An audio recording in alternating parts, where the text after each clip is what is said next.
Hi everyone! Good morning, I'm back. It's your Mama Sam para sa ating chika update ngayong umaga. Oh my gosh, this is it guys, pag-uusapan natin ngayon. Lalaban nga ba kung sino to at ano to? Yan ang tatalakayin natin ngayon. But before anything else, hello Philippines and hello beautiful people. Mabuhay! Kamusta kayong lahat? Sana lahat po kayo ay okay at safe ngayong araw na ito. At syempre sa lahat naman ng mga bago nating subscribers dyan, hello po sa inyo lahat. Maraming salamat guys sa pag-subscribe ninyo syempre dito sa channel ko. At syempre sa lahat naman ng makasolid na makamamasam dyan na laging sumusuporta dito araw-araw, lagi-lagi. Maraming salamat guys sa inyong lahat. Syempre, chika update tayo ngayon. So eto nga, yesterday nga, kumpirmado dahil nag-post na nga ang Reyna Pilipinas na ang isa sa mga lalaban sa kanilang kandidata ay wala nang iba kundi si Alexi Brooks. Yes! Kumpirmado na nga ang laban ni Alexi. Syempre natuwa naman ako kasi alam mo yon, nagkaroon siya talaga ng lakas na loob na i-try one more time ang kanyang laban sa pageant. And then, of course, ang hinihit niya, hindi para maging Miss Grand Philippines, ang hinihit niya ay maging Miss Grand All-Stars. Yes. Sabing ganon, sayang daw, sana daw sa Miss World na lang daw lumaban si Alexi dahil sigurado daw na magiging Miss World to. To be honest, yes, ayun din yung gusto ko. Sabi ko nga, sana lumaban si Alexi ulit sa Miss Universe Philippines kasi pwede naman siya maging supranational or pwede din siyang maging Miss Universe. Tapos, sana pwede din siya pumunta sa Miss World. Kaya lang, syempre, pinili niya ang MGI All-Stars. Kaya, laban lang. Kumbaga, parang suportahan na lang natin. May experience na si Alexi Brooks kung paano niya ipapanalo ang laban niya sa international stage. And then, let's see kung ano ang paghahanda na gagawin niya dito sa magiging laban niya sa MGI All-Stars. Actually, dadaan muna siya sa national pageant pagkatapos saka siya lalaban ng MGI All-Stars. Sabing ganon, bakit hindi na lang daw dumiretso? I think parang may rules nyata na kapag dadaan ka sa national pageant ay mas bongga, ganon. Hindi ko alam kung bakit kailangan dumaan ni Alexis sa national pageant at hindi nang dumiretso doon sa MGI All-Stars na kung tutuusin pwede naman, di ba?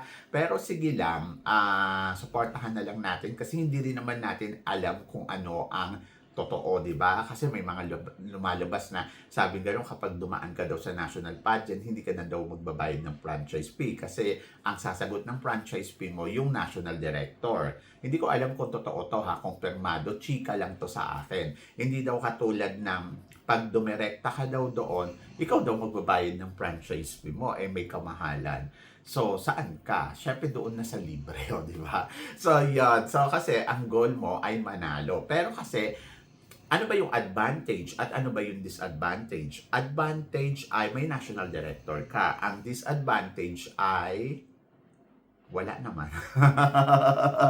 Ang disadvantage nung iba ay wala silang national director. Ganon. So, yan. Anyway, so good luck kay Alexi. Ako naniniwala naman ako sa kakayahan ni Alexi na kaya netong kumabog, kaya netong lumaban, at kaya netong talagang, alam mo yun, i-push ang sarili niya. Kaya netong sumabay at makipagkabugan ng bonggang-bongga, di ba? Pero syempre, laban lang yan. At hindi lang yan, syempre, bukod kay Alexi, may nababalitaan din tayo na eto nga daw magkukumpete din dito sa MGI All-Stars. Pumutok din ang pangalan ni Maureen Montaigne. Kung saan naman ay isa tayo sa mga na-excite dahil totoo ba to? Lalaban ba talaga? Kasi wala pa naman tayong confirmation mula sa kanya. Hindi katulad ni Alexi na meron na talagang confirmation. Eto naman si Maureen Montaigne, wala pa tayo talagang, alam mo yung balita na totoo lalaban siya. Bali-balita pa lang. Pero kung totoo man to, ay, bongga yan. Si Maureen Montaigne ay hindi na daw dadaan sa Reyna Pilipinas dahil dediretso na daw to doon sa MGI All-Stars sa December. Kaya, ang ano ko diyan ay puwede pang magbago ang isip ni Maureen Montaigne dahil siyempre 'di ba, marami pa siyang iko-consider din at kung talagang buo na yung loob niya na lumaban pa sa isang pageant na katulad ng MGI All-Stars. So abangan na lang natin kung siya nga ba ang isa sa mga magiging kandidata dito ngayong taon na 'to dito sa MGI All-Stars. Ang alam ko lang ay nakaka-excite dahil alam naman natin na kaya naman talagang kumabog ng isang Maureen Montaigne din dahil may experience na rin to. Dati na siyang Miss Global, o di ba? And then ayun, so kung totoo man, happy tayo, di ba? So, abang-abang na lang tayo. Total, malapit naman na ang December. So, hintayin na lang natin ang December, o di ba? So, marami tayong dapat abangan ngayong December at maloloka talaga tayo ng bonggang-bongga. Anyway, bukod dyan, kay Maureen Montaigne, ito din, pumutok din ang balita yesterday na isa din sa mga magkukumpit. Oho, dito sa Reyna Pilipinas ay si Krishna Gravides. Oh my gosh, naloka ako at nagulat ako na parang ano ba, totoo ba to? Kumpirmado ba to? So, wala pa tayong talagang kumpirmado. Pero kung totoo man to, ay nakakaloka. Nakakaloka kasi syempre, Krishna Gravides to. Malakas din ang laban nito. Kung sakaling totoo nga, magkukumpit siya dito sa Reyna Pilipinas. Sabing ganun, dadaan daw sa Reyna Pilipinas si Krishna Gravides. At si Krishna Gravides ang isa sa mga nakikita ko din na potential din na pwede talagang makipaglaro. Dahil alam naman natin ang Krishna Gravides may height, o di ba? May body, may beauty, o di ba? San ka pa? O di ba? So talagang nakaka-excite. Perfect na kandidata sa Reyna Pilipinas itong si Krishna Gravides kung sakaling siya nga ay sasali. At perfect din na ilaban natin sa MGI All-Stars. Pero ang concern ng lahat, paano yun, Mama Sam? Di ba, Miss World Asia siya? So pwede na ba?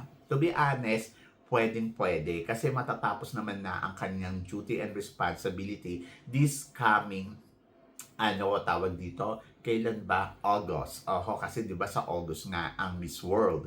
So matatapos na yung kanyang responsibility. And then after that, sa December pa naman ang Reyna Pilipinas. So hindi naman kumbaga parang tapos na yung reigning niya. Kaya lang, ayun nga lang. So, kailangan yung mag-compete ng national pageant, di ba? So, yun yung aabangan natin. Hindi ko alam kasi kung ano naman yung kontrata nila doon bilang Miss World Asia. Pero sabi ganun, tama ba na sumali si Krishna Gravides dito sa Reyna Pilipinas? Kung ayun yung napupusuan niya, bakit hindi? Ang tingin ko dyan, kaya gusto nilang lumaban dyan, dahil nga malaki yung cash prize na pwede nilang makuha. Halimbawa, sa Reyna Pilipinas, tapos bukod doon sa Reyna Pilipinas, may makukuha din sila doon sa MGI All-Stars na mas malaki, di ba? So, ibig sabihin, talagang kung gagamitin din naman nila yung ganda nila at kung gagamitin din naman talaga nila yung galing nila, di pwedeng-pwede. O, di ba? So, why not? Coconut. O, di ba? Kung ayan yung gusto nilang gawin at gusto nilang babago yung mga buhay nila, di ba? So, bakit hindi? Kaya nga sila nagiging kontesera dahil sa pa-premyo. Di ba? So, ibig sabihin, kayang-kaya niya yan at pwedeng-pwede siya dyan.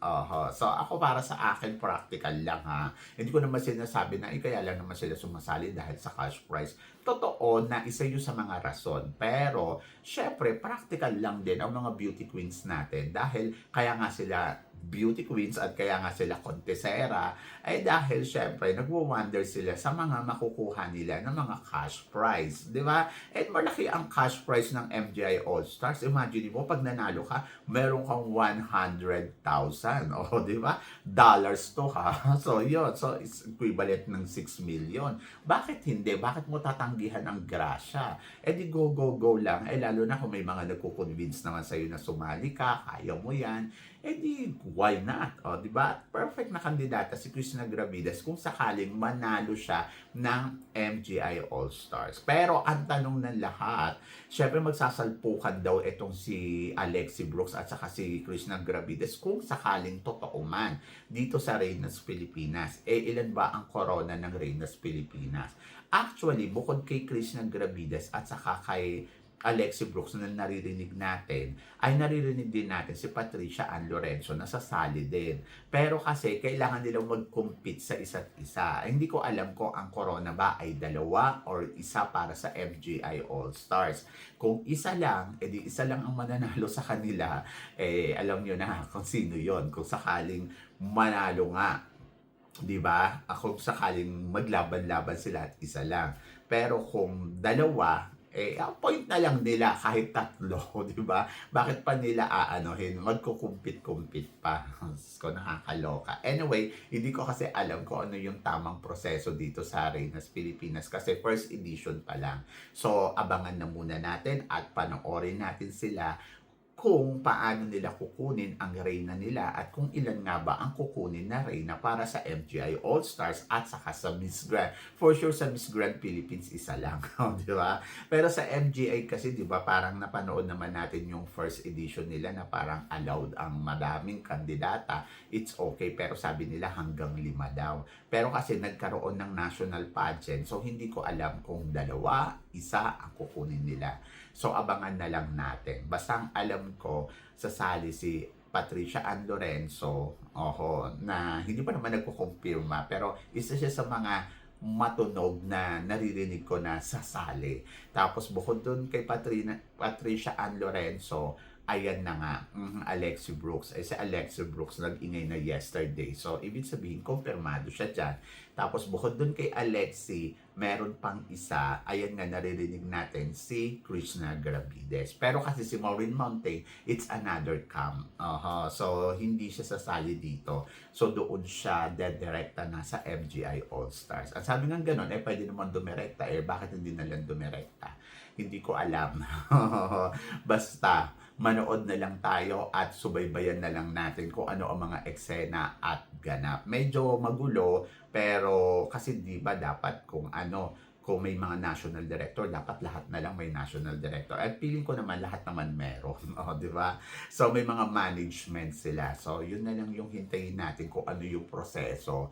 Kaya medyo hindi ko pa din alam talaga kung paano i-explain sa inyo. Basta, supportahan na lang natin ang Reyna Pilipinas at ang MGI All-Stars. Total natutuwa naman tayo sa pageant nila at love naman natin. Di supportahan na lang natin sila, di ba? Pero ikaw ang tatanungin ko. So, tingin mo dito sa mga pinag-uusapan natin ngayon. Naguguluhan ka din ba? So, wala pa naman kumpirmado. So, malalaman natin yan by Monday. Kung sino talaga ang magiging official candidates ko. Ito nga ba si Krishna Gravides ay makikita natin sa Reyna Pilipinas at kung si Alexi Brooks nga ba ay talagang isa sa mga kandidata at si Patricia Ann Lorenzo. So, yan. Pero ikaw ang tingin mo dito sa pinag-uusapan natin. I-comment below mo yan para at least malaman ko naman kung ano naman ang chika mo sa mga pinag-uusapan natin ngayon. So, syempre maraming salamat po sa inyong lahat sa love and support na binibigay ninyo syempre dito sa channel ko at sa mga hindi pa nakaka-follow at nakaka-subscribe, baka naman please don't forget to click like and subscribe my channel at i-click nyo na rin po ang notification bell to more updated syempre sa aking mga chika. Sabi ng ganon, always keep smiling and laban lang. So guys, hanggang dito na lang, hanggang sa muli nating chikahan. See you tomorrow. Thank you guys.